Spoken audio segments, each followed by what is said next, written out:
அனைவருக்கும் வணக்கம். தமிழரசன் பேசுகிறேன். இன்றைக்கி நம்ம இந்த வீடியோவில் எதை பற்றி பார்க்க போகிறோன்னா, கும்பம் காலச்சக்கரத்துக்கு 11ஆம் வீடான 11ஆம் ராசியான கும்பராசிக்கு இனி வரக்கூடிய இந்த காலகட்டம்லாம் எப்படி இருக்கும்? உங்களுக்கு சாதகமாக இருக்குமா, பாதகமாக இருக்குமா, இல்லை பிரச்சனை தருமா, இல்லை பிரச்சனையிலேருந்து வெளியே வருவீங்களான்னு நம்ம இந்த வீடியோவில் பார்க்க போகிறோம்.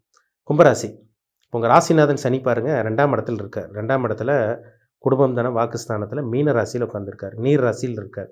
இப்போ குரு 5ஆம் இடத்துல இருந்த குரு 6ஆம் இடத்துக்கு வந்துட்டார். அதாவது குரு பயிற்சி ஜூன் மாதம் 2ஆம் தேதி குரு பயிற்சி நடந்தது. 6ஆம் இடத்துல குரு மறைஞ்சு உச்சம் பெற்றிருக்கார். ராகு பாருங்கள் உங்கள் ராசியிலே ராகு இருக்கார், 7ஆம் இடத்துல கேது இருக்காங்க. சரிங்களா? கும்பராசிக்காரங்களுக்கு 7.5 சனி போயிட்டுருக்குங்க. 7.5 சனி கடைசி பகுதியில் இருக்கீங்க. ஒரு சில பேருக்கு பிரச்சனை பார்த்திங்கன்னா ஒன்றும் தீரலை. அதாவது 2023, 24, 25எல்லாம் 2023, 24, 25எல்லாம் கும்பராசிக்காரங்க படாதபாடு பட்டிருப்பீங்க. வாய் விட்டு அழுதிருப்பீங்க, மனசுக்குள்ளே அழுதவங்க இருக்காங்க, வாய் விட்டு கதறி அழுதவங்க இருக்காங்க. இது மாதிரி நிறைய பேருங்க. அதாவது அடுத்தவங்களுக்கு அழுகணும்னு அடுத்தவங்க முன்னாடி நம்ம அழுகக்கூடாதுன்னு நினச்சி தன்னோட உடம்புக்குள்ளே அப்படியே மனசுக்குள்ளே போட்டு அழுது அப்படியே நொந்து நூடுல்ஸ் ஆகி ஃபீல் பண்ணவங்களும் அதிகம். நிறைய பேர் இந்த மாதிரி இருக்காங்க. வெளி காமிச்சிக்காமல் இருப்பாங்க. ஏன்னா பொதுவாக கும்பராசிக்காரங்க வெளியே காமிச்சிக்க மாட்டாங்க. தன்னோட கஷ்டத்தையும் தன்னோட சந்தோஷத்தையும் சோகத்தையும் அவ்வளோ சீக்கிரம் வெளியே காமிச்சிக்க மாட்டாங்க. ஏன்னா ரகசிய நடவடிக்கை உள்ளவங்க தான் கும்பராசிக்காரங்க. சேஃப்டியை மெயின்டைன் பண்ணுவாங்க, சேஃப்டியாக இருக்குன்னு நினைப்பாங்க. தன்னோட ரகசியத்தை அடுத்தவங்ககிட்ட அவ்வளோ சீக்கிரம் ஷேர் பண்ண மாட்டாங்க. ஆனால் நிறைய கஷ்டம், சோகம், அழுகை, துக்கம், துயரம் எல்லாம் உங்கள் வாழ்க்கையில் நடந்தது. உங்கள் ராசிக்கு 2ஆம் இடத்துல இருக்க சனி பாருங்கள் குடும்பஸ்தானத்தில் சனி இருந்து உங்களுக்கு பிரச்சனை கொடுத்துட்டு தான் இருக்கார். ஆனால் இப்போ இந்த குரு பயிற்சி நடந்ததுக்கப்புறம் கொஞ்சம் பிரச்சனை கம்மியாகும். ஏன்னா இந்த ஜூன் மாதம் 2ஆம் தேதிக்கு அப்புறமே ஒரு சில பேர் பரவாயில்லைங்க சார், ஒரு வாரமாக 2 வாரமாக கொஞ்சம் நல்லா இருக்கிற மாதிரி தெரியுதுங்கிற மாதிரி ஒரு சில பேர் சொன்னீங்க. என்ன காரணம்னா உங்கள் ராசிக்கு பார்த்திங்கன்னா 2ஆம் இடத்துல இருக்க சனி குருவோட பார்வையில் வர்றார். ஏன்னா பொதுவாகவே 2ஆம் இடத்துல இருக்க சனி என்ன பண்ணும், வாயை கெடுக்கும், வாயால் கெடுக்கும். வாக்குஸ்தானத்தில் சனி இருக்கிறனால நாக்கில் சனிங்கிறாங்க பார்த்தீங்களா. வாய் பேசினாலே பிரச்சனை தான், அடுத்தவங்கள்ட்ட பேசினாலே பஞ்சாயத்து ஆகும். நம்ம சும்மா இருந்தால் நம்ம வாய் சும்மா இருக்காதுன்னு சொல்கிறாங்கல்ல, அதுதான். வாக்கால் பிரச்சனை, பேச்சால் பிரச்சனை, குடும்பத்தில் பிரச்சனை, பணப்பிரச்சனை, இந்த மாதிரி ஏதோ ஒரு சில பிரச்சனைகள் கும்பராசிக்காரங்களுக்கு இந்த சனி 2ல் கொடுத்துட்டு தான் அங்கே இருக்கார். ஒரு சில பேருக்கு உடல் ஆரோக்கியத்தில் பிரச்சனை, எலும்பு சம்பந்தமான பிரச்சனை, மூட்டு பிரச்சனை, இந்த மாதிரி ஏதோ ஒரு பிரச்சனை உங்களுக்கு உடம்பு பிரச்சனை, ஹெல்த் பிரச்சனை சனி கண்டிப்பாக கொடுத்துருக்கும். இப்போ இந்த ஜூன் மாதம் 2ஆம் தேதிக்கு அப்புறம் பாருங்கள் அப்படியே கொஞ்சம் கொஞ்சமாக அப்படியே பிரச்சனையிலேருந்து இந்த பிரச்சனை அப்படியே கொஞ்சம் கொஞ்சமாக சால்வ் ஆகிறத உங்களால் பார்க்க முடியும். பிரச்சனையிலேருந்து அப்படியே கொஞ்சம் கொஞ்சமாக வெளியே வருவீங்க. ஏன்னா இந்த 2ஆம் இடத்துல இருக்க சனி பார்த்திங்கன்னா பணப்பிரச்சனை, தேவையில்லாத பிரச்சனை, குடும்பத்தில் பிரச்சனை, குடும்ப சூழ்நிலை சரியில்லாமல் இருக்கிறது, குடும்பத்தில் மன உளைச்சல், மனக்கசப்பு இதெல்லாமே கொடுத்தாலும் இந்த குரு பார்வை உங்களுக்கு 2ஆம் இடத்து மேலே விழுகிறது ஒரு யோகம் சொல்லலாம். அதாவது இந்த பிரச்சனை, அந்த சனிங்கிறது கெட்ட கிரகம், பிரச்சனை கொடுக்குற கிரகம், கஷ்டத்தை கொடுக்குற கிரகம். சனினாலே கஷ்டம்தான். பணப்பிரச்சனையும் உங்களுக்கு மன உளைச்சல் கொடுக்குற கிரகமே சனி தான். அந்த குரு பார்வை விழுகிறதுனால இந்த பிரச்சனையிலேருந்து கடுமையிலேருந்து சனி ஒன்றும் பண்ண முடியாமல் இருப்பார். அதாவது பார்த்திங்கன்னா கெடுதல் பண்ணக்கூடிய, கொடுமை செய்யக்கூடிய அந்த கிரகம் குருவோட பார்வை விழுகிறதுனால அந்த கெடுதல் பண்ண முடியாமல் இருக்க போகிறாருன்னு அர்த்தம். அப்போ உங்களுக்கு நல்லது நடக்க போகுதுன்னு அர்த்தம்.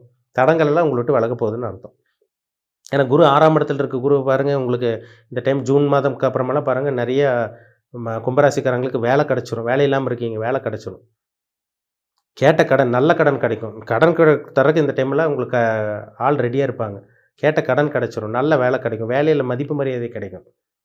யார் யாரெல்லாம் உங்களை அவமதிச்சாங்களோ, யார் யாரெல்லாம் உங்களை கேவலமாக பேசுனாங்களோ அவங்க முன்னாடி இந்த டைமில் வேலை விஷயம், தொழில் விஷயமே அதில் முன்னேறி நீங்கள் நல்லா சாதிக்க போகிறீங்கன்னு அர்த்தம்.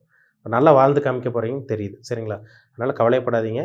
அந்த குரு பாருங்கள் உங்கள் ராசிக்கு 10ஆம் இடத்தையும் பார்க்குறாரு. 6ஆம் இடத்துல இருக்க குரு 10ஆம் இடத்தை பார்க்குறாரு. உங்கள் ராசிக்கு பார்த்திங்கன்னா 7ஆம் பார்வையும் உங்கள் ராசிக்கு 12ஆம் இடத்தை பார்க்குறாரு. உங்கள் ராசிக்கு 2ஆம் இடத்தையும் பார்க்குறாரு. அப்போ வெளிநாடு, வெளிமாநிலம் அங்கே போய் சம்பாதிக்கிறது, இல்லை வெளியூர் வெளிநாடு போய் சம்பாதிக்கிறது, இந்த மாதிரி சில விஷயங்கள் ஒரு சில பேருக்கு உருவாகும். வேலையே இல்லைன்னு சொல்லிட்டு இருக்கவங்க பாருங்கள் இந்த டைம் தான் அங்கே வேலை கிடைக்கும். ஃபாரின் போக முடியல, தடங்களாக இருக்குது, ஏதோ ஒரு பிரச்சனை இருக்குது, பணப்பிரச்சனை, குடும்ப சூழ்நிலை சரியில்லைன்னு சொல்லிட்டு இருந்தவங்களுக்குலாம் வெளிநாட்டு பிரயாணம் சக்ஸஸ் ஆகும், வெற்றி கிடைச்சிரும் உங்களுக்கு. ஏன்னா நிறைய கும்பராசிக்காரங்க பார்த்திங்கன்னா குழப்பத்தில் இருக்கீங்க. ஏன்னா கும்பம்னாலே பார்த்திங்கன்னா ஒரு ஸ்திர ராசி, நிதானமான ராசி. கொஞ்சம் குழப்பமும் இருக்கும். கும்பராசிக்காரங்களுக்கு நிதானம் இருக்கும், அவசர முடிவு எடுக்க மாட்டாங்க. எதாக இருந்தால் ஸ்லோவாக தான் முடிவு எடுப்பாங்க கும்பராசிக்காரங்க. அது பார்த்திங்கன்னா நீங்கள் கும்பராசி பார்த்திங்கன்னா நீங்கள் பார்த்திங்கன்னா அவிட்ட நட்சத்திரமாக இருந்தாலும் சரி, சதயமாக இருந்தாலும் சரி, பூரட்டாதி நட்சத்திரமாக இருந்தாலும் சரி, 3 நட்சத்திரத்துக்கு ஒவ்வொரு சில குணாதிசயம் மாறும். இருந்தாலும் கும்பம்ங்கிற ஒரு நிதானம், பொறுமை, ரகசியத்தை காப்பாற்றுறது, சேஃப்டியை மெயின்டைன் பண்ணுறது, இது கும்பராசி. இப்போ கஷ்டத்தில் இருந்த கும்பராசிக்காரங்களுக்கு, ஹெல்த் பிரச்சனை இருந்தவங்களுக்கு, பணப்பிரச்சனை இருந்தவங்களுக்கு அதிலிருந்தெல்லாம் வெளியே வரக்கூடிய டைம் தான் இந்த டைம் உங்களுக்கு. சரிங்களா? அதனால் 2ஆம் இடத்துல இருக்க சனி நினச்சி பயப்பட வேண்டாம். இது கடைசி சுற்று தான். அடுத்த வருஷமெல்லாம் உங்களுக்கு 7.5 சனி உங்களை விட்டு விலகிடும். உங்களுக்கு பிடிச்ச 7.5 சனி கம்ப்ளீட்டாக அடுத்த வருஷம் 2027 நடுப்பகுதியில் உங்களுக்கு பிடிச்ச 7.5 கம்ப்ளீட்டாக விலகிரும். இப்போ இனி வரக்கூடிய காலகட்டம் எப்படி இருக்குன்னு பார்த்தீங்கன்னா, நல்ல வேலை இந்த மாதம் ஜூன் மாதத்துக்கு அப்புறம் கிடைக்கும் உங்களுக்கு. இந்த ஜூன் மாதத்துக்கு அப்புறம் நல்ல வேலை, ஜூன், ஜூலைக்கு அப்புறமெல்லாம் அப்படியே கொஞ்சம் கொஞ்சம் மாற்றம் வரும். நல்ல வேலை, நல்ல தொழில், கேட்ட இடத்துல கடன், கேட்ட இடத்துல உதவி, பேங்க் லோன் அப்ரூவ் ஆகும். நீங்க சொந்த வீடு வாங்கணும்னு நினைக்கிறீங்களா, அந்த டைம் வாங்கலாம். ஒரு இடம் வாங்கணும்னு நினைக்கிறீங்களா, கடன் உடனே வாங்கி தாராளமா நீங்க இடத்த வாங்கலாம், ப்ராப்பர்ட்டி வாங்கலாம். வாகனத்த மாத்தணும்னு நினைக்கிறீங்க, புது வாகனம் வாங்கணும்னு நினைக்கிறீங்க, அதுவும் உங்களால வாங்க முடியும். அதனால கேட்ட இடத்துல கடன் கிடைக்கும். கவலைப்பட வேண்டாம். சரிங்களா? அது உங்களால ஈஸியா அடைக்க முடியும். அதுக்குண்டான உங்களுக்கு தீர்வும் கொஞ்சம் கொஞ்சமா உங்களுக்கு கிடைக்க ஆரம்பிச்சுரும். சரிங்களா? சில நல்ல விஷயங்கள் நடக்க ஆரம்பிக்குங்க. ஸ்டெப் பை ஸ்டெப்பா நடக்கும் அப்படி. மெதுவா கொஞ்சம் கொஞ்சமா நடக்கும். இந்த ஜூன் மாதம்க்கு அப்புறம். சரிங்களா? அதே மாதிரி உங்களுக்கு வந்து பார்த்தீங்கன்னா, 10ஆம் இடத்த குரு பார்த்துட்டனால கண்டிப்பா வந்து தொழில்ல ஒரு சேஞ்சஸ் கிடைச்சிரும் கண்டிப்பா. ஏன்னா தொழில்ல டல்லா இருக்கு, மந்தமா இருக்கு, வேலையில ஒர்க் லோட் அதிகம், ஒர்க் பிரஷர் அதிகம். இந்த மாரி சொல்லிட்டு இருக்க கும்பராசிக்காரங்களுக்கு அதிலிருந்து வெளிய வருவீங்க. ஒண்ணா தொழில் பண்ணிட்டு இருக்கவங்களுக்கு தொழில்ல நல்ல முன்னேற்றம், நல்ல வளர்ச்சி இருக்கும். இல்ல வேலையில இருக்கவங்களுக்கு வந்து பார்த்தீங்கன்னா, ஒர்க் லோட் அதிகமா இருக்கும். வேலையில மன உளைச்சல், அப்படி மேலதிகாரிக்கு உங்களுக்கு இதா இருந்திருக்கும். காலையிலேருந்து நைட்டு சாயங்காலம் வரைக்கும் ஃபுல் அண்ட் ஃபுல் வேலை பார்த்துட்டு இருப்பீங்க. அதில வந்து பார்த்தீங்கன்னா, அதுக்குண்டான சம்பளமும் கம்மியா இருக்கும். அந்த பிரச்சனையில விட்டு விலகி, புதிய வேலை கிடைக்கக்கூடிய அந்த சந்தர்ப்பமும் இந்த டைம் உங்களுக்கு உருவாகும். ஒண்ணா புது வேலை கிடைக்கும். இல்ல பழைய வேலையில இருக்கீங்களா, அந்த ஒர்க் லோட் உங்களுக்கு கொஞ்சம் கம்மியாகும். இதையும் உங்களால பார்க்க முடியும். சரிங்களா? 12ஆம் இடத்தை குரு பார்க்கறனால ஒரு தூக்கம் நிம்மதியான தூக்கம் இருக்குங்க. 12ஆம் இடத்த சனி பார்த்தா தூக்கத்த கெடுக்கும். 12ஆம் இடத்துல ராகு, சனி, செவ்வாய், ராகு இந்த மாரி காம்பினேஷன் எல்லாம் சூரியன் எல்லாம் இருந்தா தூக்கத்த கெடுக்கும். பாவகிரகம் இருந்தா அந்த இடத்த கெடுக்கும். சுபகிரகம் இருந்தா தூக்கத்த வளர்க்கும். நல்ல தூக்கம் குடுக்கும்னு அர்த்தம். அப்ப 12ஆம் இடத்த குரு பார்க்கறனால நிம்மதியான தூக்கம் இந்த ஜூன் மாதத்துக்கு அப்புறம் உங்களுக்கு இருக்கும். அப்படியே வாழ்க்கை அப்படியே கொஞ்சம் படிப்படியா கொஞ்சம் கொஞ்சமா முன்னேறும். சரிங்களா? கவலைப்படாதீங்க. திருமண வாய்ப்பு கைக்கூடி வருங்க. கல்யாணமே ஆகாம இருக்கவங்க கும்பராசிக்காரங்க அது நீங்க முதல் மேரேஜா இருந்தாலும் சரி, செகண்ட் மேரேஜா இருந்தாலும் சரி. கல்யாணமே ஆகாம இருக்கவங்களுக்கு இந்த டைம்ல கல்யாண வாய்ப்பு கைக்கூடி வருங்க. திருமண வாய்ப்பு கைக்கூடி வரும். கல்யாணம் நடந்துரும் இந்த வருஷம். ஒண்ணா இந்த வருஷம் இல்ல அடுத்த வருஷம் ஆரம்ப பகுதிகளுக்குள்ள அந்த உங்களுக்கு இதாயிரும். உங்களுக்கு ஜூன் மாதத்துக்கு அப்புறம் உங்களுக்கு சாதகமா தாங்க இருக்கும் உங்களுக்கு. அதனால திருமண வாய்ப்பு கைக்கூடி வரக்கூடிய நல்ல ஒரு நேரம் தான் இந்த நேரம்.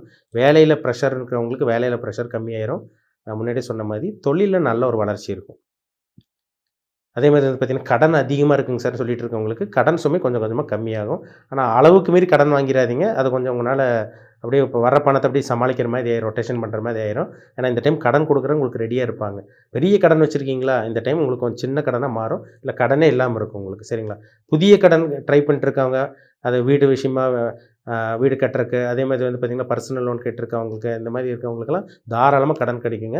அதில மாற்றமே கிடையாது. அத பயன்படுத்திக்கங்க. இது ஒரு நல்ல ஒரு நேரம் தான். அதனால திருமணம் நடக்கும் இந்த டைம்ல. புத்திர பாக்கியம் உங்களுக்கு கிடைச்சிரும். நல்ல வேலை கிடைச்சிரும். வேலையில முன்னேற்றம் இருக்கும். ட்ரான்ஸ்ஃபர் கிடைக்கிறது, ப்ரமோஷன், பதவி உயர்வு, சம்பள உயர்வு இந்த மாரி சில விஷயங்கள் கிடைக்கும். அதேமாரி வந்து பார்த்தீங்கன்னா, சொந்த தொழில் பண்ணிட்டு இருக்கவங்களுக்கு நல்ல ஒரு வளர்ச்சி இருக்கும். முதலீடு போணும்னு முயற்சி பண்ணிட்டு இருக்கவங்களுக்கு ஏதோ ஒண்ணு நல்ல முதலீடு கண்டிப்பா இந்த டைம் பண்ணுவீங்க. அத உங்க ஜாதகத்த செக் பண்ணிக்கங்க. நீங்க என்ன நட்சத்திரம், என்ன லக்னத்தில பொறந்திருக்கீங்க, என்ன தசாபுத்தி போகுது, அதுக்கு தகுந்த மாரி சில விஷயங்கள் நடக்கும். உங்க ஜாதகம் மட்டும் நல்லா இருந்ததுன்னா, இந்த டைம் உங்களுக்கு ரொம்பவே நல்லா இருக்குங்க. அதில மாற்றமே கிடையாது. அதனால பிறப்பு ஜாதகத்த செக் பண்ணிக்கங்க. மீண்டும் அடுத்த பதிவில் சந்திக்கும் வரை உங்களிடமிருந்து விடைபெறுவது உங்கள் ஜோதிடர் தமிழரசன். நன்றி, வணக்கம்.